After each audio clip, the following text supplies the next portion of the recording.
ఈరోజు ప్రమాణ స్వీకారం వహించడానికి ముఖ్య అతిథులు వచ్చినటువంటి పెద్దలందరికీ కూడా పేరు పేరున ధన్యవాదాలు. అలాగే హిందూ ధర్మాన్ని పరిరక్షించడానికి శ్రీ సత్యనారాయణ స్వామి వారి యొక్క ప్రభావాన్ని మరింత ప్రజల మీద బాధ్యతలు తీసుకున్నటువంటి నూతన సభ్యులందరికీ కూడా ఈ ట్రస్ట్ సభ్యులందరికీ పేరు పేరున హృదయపూర్వకమైనటువంటి ధన్యవాదాలు తెలియజేసుకుంటూ అభినందనలు తెలియజేసుకుంటున్నాం. ముఖ్యంగా ఇక్కడ సత్యనారాయణ స్వామి యొక్క ఎవరైతే పాలక వర్గం ఉన్నారో ఈ పాలక వర్గం స్వామి వారి యొక్క విశిష్టతను కానీ ఇక్కడ వెలిసినటువంటి సందర్భాన్ని కానీ దాని యొక్క పూర్వపరాలు కానీ ముందుగా అవగాహన చేసుకోవాల్సినటువంటి అవసరం ఆ బాధ్యత ఉంది. ఎందుకంటే ఎక్కడ ఏ బాధ్యత నిర్వర్తించాలనుకున్నా ఆ నిర్వర్తించేటటువంటి బాధ్యత పూర్తి అవగాహన నిర్వర్తించగలుగుతాం.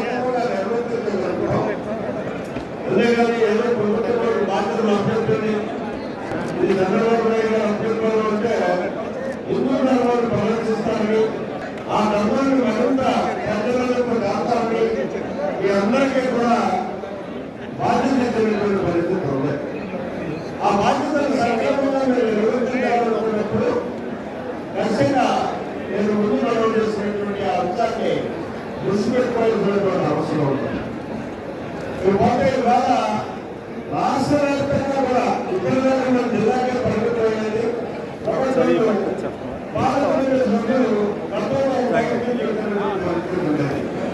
ఇవాళ విస్తృత స్థాయిలో రాష్ట్ర వ్యాప్తంగా కూడా ప్రాథమిక ఎన్నికలు కూడా ఈ ట్రస్ట్ ఏర్పడినటువంటి పరిస్థితులు ఉన్నాయి.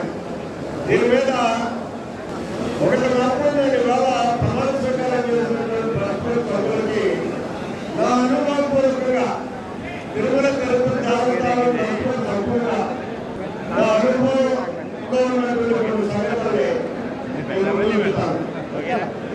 ప్రధానంగా ఇక్కడ మనం ప్రకటన చేయడానికి రాకుండా అజమాయిషి సలాయించడానికి రాకుండా ప్రోటోకాల్ అనేటటువంటి విధానంతో మనం ఇక్కడ ఉన్నటువంటి వ్యవస్థలు కానీ దైవత్వాన్ని కానీ కిందపరిచేటటువంటి విధానానికి రాకుండా మనం ఉన్నది ఏంటంటే ఇక్కడ ఉన్నటువంటి ధార్మిక వ్యవస్థను పరిరక్షించేటటువంటి విధానం కోసమే ఇదంతా ప్రెసిడెంట్ సభ్యులు వారి ప్రభావితాలు చేస్తారు, బాధ్యతలు తీసుకుంటున్నారు. అయితే ఈ మీద ఉన్నటువంటి బాధ్యతలు ఏంటంటే ఇక్కడ